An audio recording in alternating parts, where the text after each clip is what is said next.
All right. Hello, Revolutionaries. Welcome to a new episode of the EmpoweRx podcast, Revolutionaries. Today we have Amelia Roberts with us as our honored guest. And Amelia, I'd love to hear you introduce yourself and share with us about what makes you a revolutionary. Sure. Thank you so much for having me. So I make introductions, essentially. I found that a lot of people, when it comes to going into a new role or a new career or business or even a product, they struggle with communicating their unique value, what they do and why it matters. And because of a series of events, I realized that I really enjoy supporting people with figuring out their messaging and also figuring out who they need to talk to.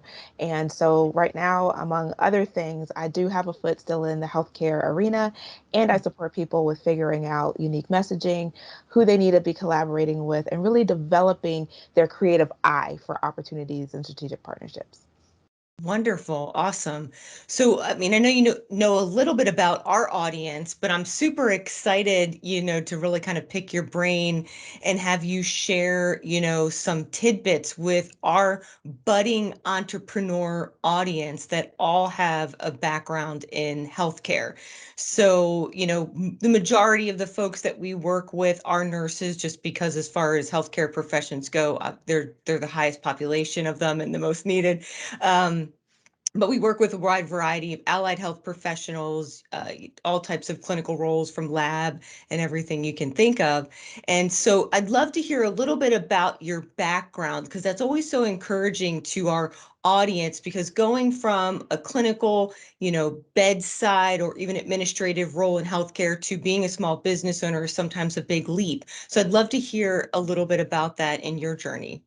Sure. So I was in a role where I felt like I didn't, what I didn't matter. I felt like I didn't have a voice. I felt like I was invisible. And that just didn't sit well with me for lots of different reasons. And so I did what anyone who graduated high school in the 2000s would do. I took to social media and I looked for, at this point, my professional tribe.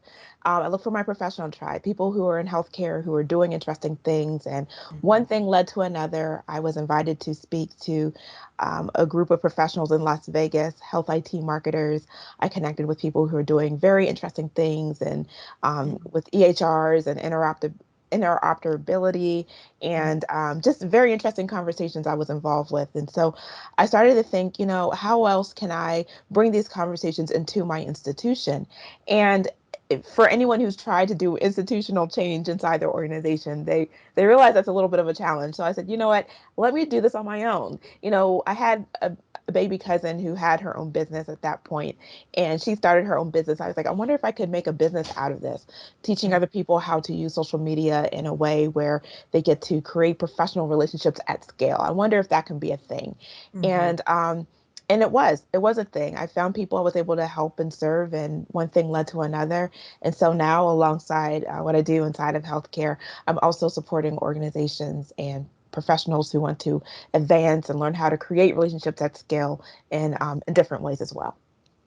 Yeah, we absolutely so difficult to create those changes within our current healthcare system paradigm. So I know our audience can relate, and I know personally as a disruptor in the healthcare sector, especially in staffing, where you've got a lot of really big embedded companies that have been there for a long time, being able to communicate, the point of difference and what makes you unique and how this change is going to benefit all of the folks involved is a challenge. Even from a personal standpoint, even when I feel like I know exactly what that is, it's still communicating to those institutional folks is sometimes really, really difficult. So that's a really great point. And what a unique perspective, to kind of take what you found, that you love doing, and then using your background and your experience in those verticals to be able to make some change. I think that's awesome.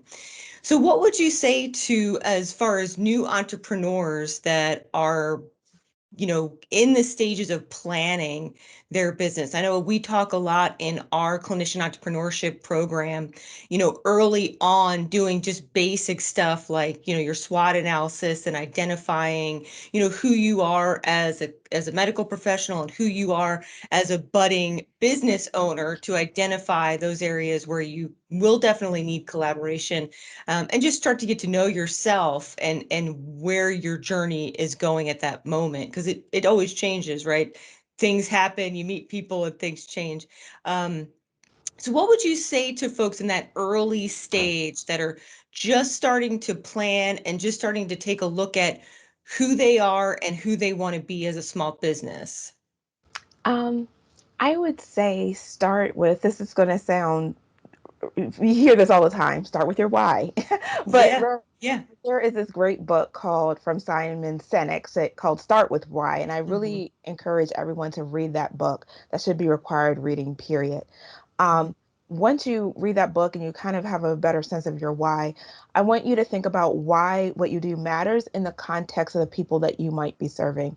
Because a skill that I wish I practiced a little bit more early on was practicing the skills of entrepreneurship. And some people might feel like entrepreneurship is this vague, nebulous world, and they're not quite sure what to do. But that's not the truth. Entrepreneurship, doing business, has been something we've done for hundreds and hundreds and thousands of years. And so there's an established skill set related to entrepreneurship that we can start to learn, namely having conversations and telling stories that will motivate people to take action, simplifying the decision making process. And what if you want to call simplifying the decision making process marketing, if you want to call it sales, if you wanted to call it fill in the blank, the Hmm. skill of learning how to simplify decision making process is something that we can start to learn, we can get better at, we can practice, we can do it by role playing. When it comes to skills of entrepreneurship, that's the thing. It's not something that you can read a book about or watch a webinar about. You have Yeah. to learn by doing. So Hmm. any program or course that allows you to do role play and actually practice those skills would definitely be 2 cents that I would recommend to people. What a great recommendation. I know for myself, being in the sales world for over 20 years, role playing was pivotal. Any of those big sales meetings where everybody came together, you got into your groups and you did that. And what I always valued in that, above and beyond, the obvious things that you take from that, is hearing everyone else and what they said.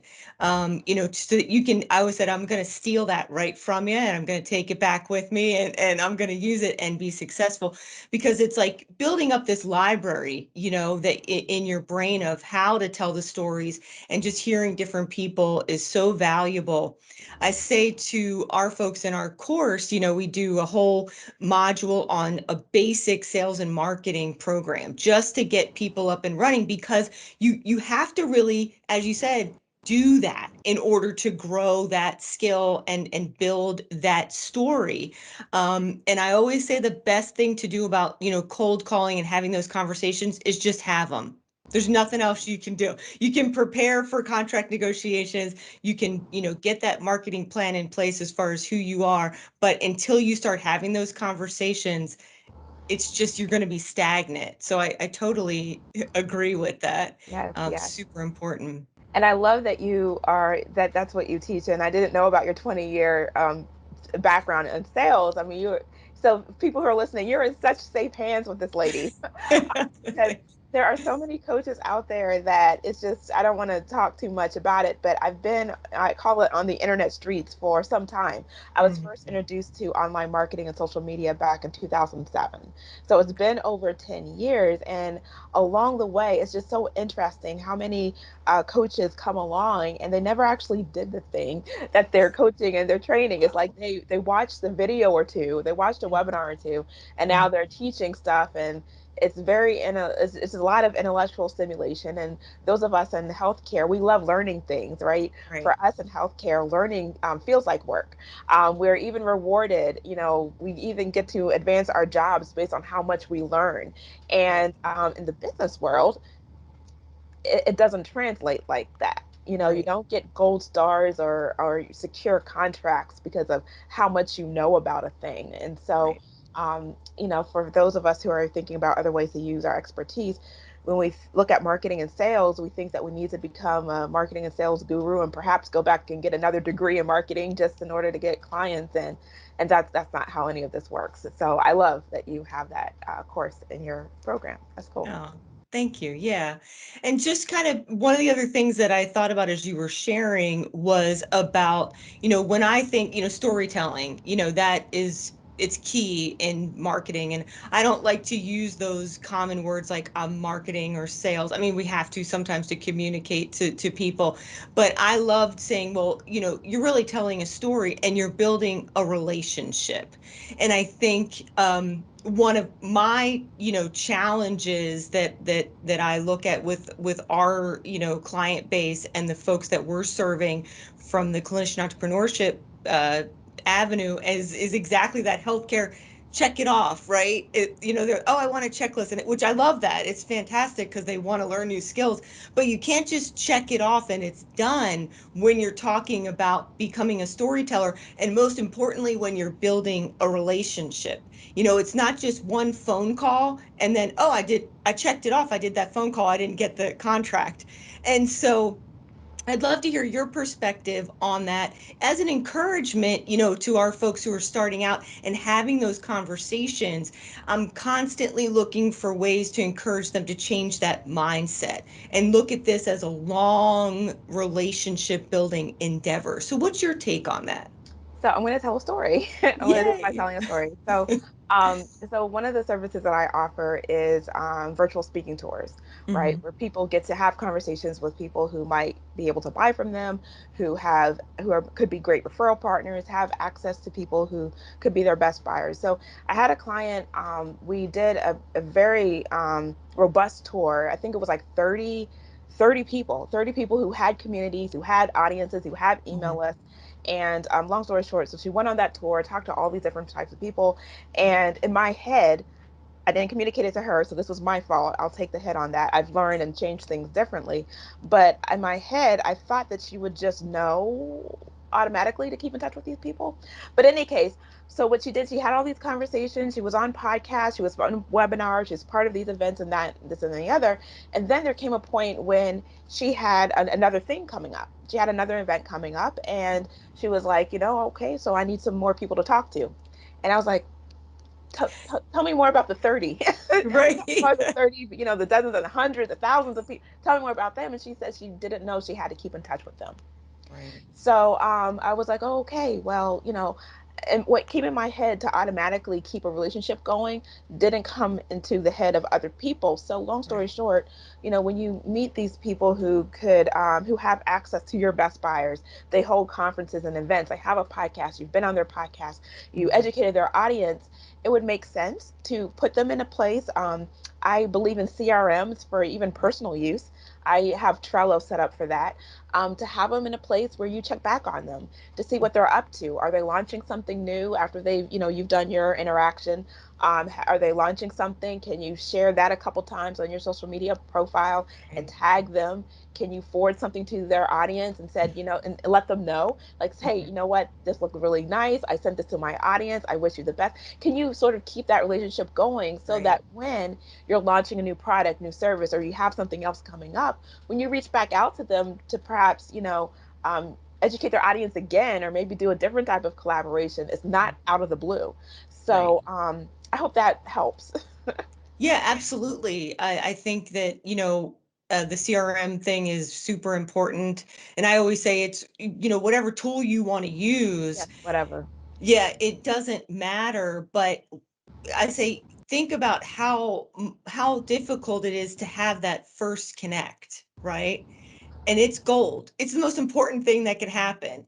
And you never want to lose it. And so whatever that means to keep in touch with them, I personally love CRMs because I love to be able to take notes. Because as much as we want to remember it all, and as much as we, intentionally care about that relationship, it's just the world we live in. There's so Yeah. much going on. So I love to have those notes and be able to follow up. And I always encourage people to kind of look at what makes sense as far as follow up. If you've got something hot going on with a potential client, you want to keep in touch more often, and then, adjust that to be appropriate for where the relationship is going, so that you're not number one, overburdening your schedule, right? But then you're also not kind of wearing out that relationship, or anything like that. So I think that that's awesome. And it's interesting. I've had that same experience where something that's just as obvious to me, or it's like, oh, I get that. And it's like, oh, that's something that has to be shared. I think all of us that are kind of coaching, have those moments where we're like, oh, okay, we need to adjust and really let people know that that's something that's important. Um, so I wanted to kind of drill down into something specific really quick, just with your healthcare background. What advice would you give to our audience as they're looking to make those connections with folks that are in an institution that where change is difficult to implement? It can take a lot of time, even if you're gaining traction. What would be your words of wisdom in order to get your foot in the door, and then to really kind of walk through that change process? So I have actually a podcast episode. I think it was actually called "How to Get Your Foot in the Door in the Healthcare Nice. Institutions." I can share the link and you can share it. But Yeah. there are so many ways to gain access. I recommend looking for partners. We're looking for people who, on the inside of the organization, who are curious about solving problems, who might be able to tell you about, what's on the company's radar Mhm. already. If they are a nonprofit, their minutes and notes about what they're working on is sort of public information. You can absolutely easily figure out what's on their radar and what's coming up. If they are maybe if they recently earned money, secured a grant, that's a huge clue that there's a challenge or problem here, because in order to maintain compliance with the grant, there's certain resources and stuff that they need to have together to be able um, to perform and produce that program, or even give data back to the granting organization. So that's a clue. Right. Securing rounds of, I mean, there's like so many different ways, and there's so many different ways to find out what pain points people are actually actively concerned about, Right. um, and start a conversation around there. um, Even like Indeed, finding what they're hiring for, what are they actually spending money on, and how much is that problem to Hmm. them Hmm. via job postings. That's an absolute clue Yeah. that they're finding that there's a challenge here. And when you read through the job descriptions, it will even tell you, who's making the decision about that role, and you can easily reach out to them on LinkedIn. Um, there's no, I wouldn't. I mean, there isn't one specific way. I've seen them all work. I've seen lots of ways work. Yeah. And I think that you hit the nail on the head. It's really about doing all the things. Mm. That's what, I always say, you've got to gather information. You have to try to know more about the person that you're trying to connect with, or the organization, than they do, right? And that's Yeah. kind of what my goal is when I research. So looking at all those avenues. Yes, and one more thing I would say, if you're still inside of an organization, so I've been attached to a pretty large institution my entire career, the Hmm. same one. Look at how they're making decisions and purchasing decisions, right? How do they bring in contractors? How do they evaluate contractors? We can't just bring in any vendor. We can't, and so therefore, the organizations that you're trying to work with, they too can't just bring in any vendor. There's a process. You have to, Yeah. right, at least, at the minimum, register on their vendor portal. What's the process to that? Maybe that's a good place to start. Right. Figuring out, getting more information about their vendor portal and how to qualify to register, and who is there, who are the purchasing folks. I mean, that could be a way. But Right. yeah, definitely look at where you are, and of course, not selling any intellectual property that's not yours. I mean, not talking about any of that, but just being curious about how business decisions are made with inside of your organization to be a valued employee. That's all fine and good. Mm-hmm. Might be an interesting place for people who are attached to an organization to start. Wonderful. So, Amelia, share with the audience how they can connect with you. I've been we got introduced through you working with Freddie, my partner, and doing a little piece on him. And so I've been connected with you on LinkedIn. I've actually watched that podcast or listened to that podcast that you mentioned. And I love your new series that you have going on because it's introduced me to new people through LinkedIn and I've got to connect with people. And so it's been wonderful. So I've really enjoyed connecting with you and just being interactive on social media, but I'd love for you to share with us how our audience can connect with you and what you can help them with as they're starting their business. Because you have some great, you know, programs that you offer to people to help them, and they're all at different levels. So I'd love for you to share about that with our audience and how they can best get in touch with you to connect. And obviously, we'll have links and things for everybody as well. Awesome, awesome. So I do have an offering for your audience. It's a resource about how to scale with sanity, right? How to scale with Yeah. sanity because I have again was first introduced to the online business world in 2007, 2009, and over the course, people who introduced me to this business world, they started, doing virtual assistant type of work, and now they've scaled with their digital marketing agency, and they're who I learned a lot of stuff from, and they're now working with like the Googles and Facebooks and Oracles of the world, literally. And just watching them scale, I've seen some things with them and other people. I have family in business, and so scaling with sanity is definitely a concern and challenge sometimes. I always say problems in your business doesn't mean you're a bad business owner. It just Right. means that there are resources out there that you don't know about yet because Right. people have done this business thing before, and there are Yeah. people out there equipped to support you and help you and all that stuff. So, any case, skill with sanity, how to get in front of anyone's skill sanity. I'll leave you guys a link with that. But yeah, LinkedIn is a good place to connect me. There I have a series called the Professional Water Cooler Chats where I do want to normalize talking to strangers. Yeah. And it comes to business and getting your word out there and securing the contracts that you need, you're going to have to talk to people that you don't know. Right. And what I want to do is model what it looks like. So for the majority of the professional water cooler chats, that's our first conversation. I've Yeah. sent them a message. I said, what you do looks interesting. Let's Yeah. have a conversation. And that's what talking to strangers looks like. So let's see if, Amelia explodes or if the world ends. Take a look over in LinkedIn and those conversations and see what happens. Yeah.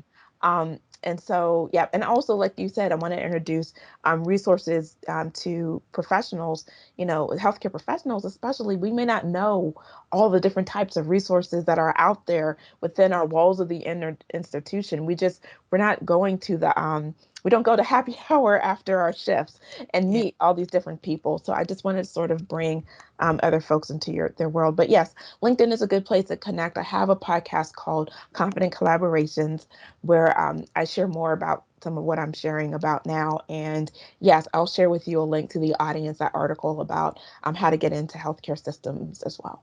Okay, awesome.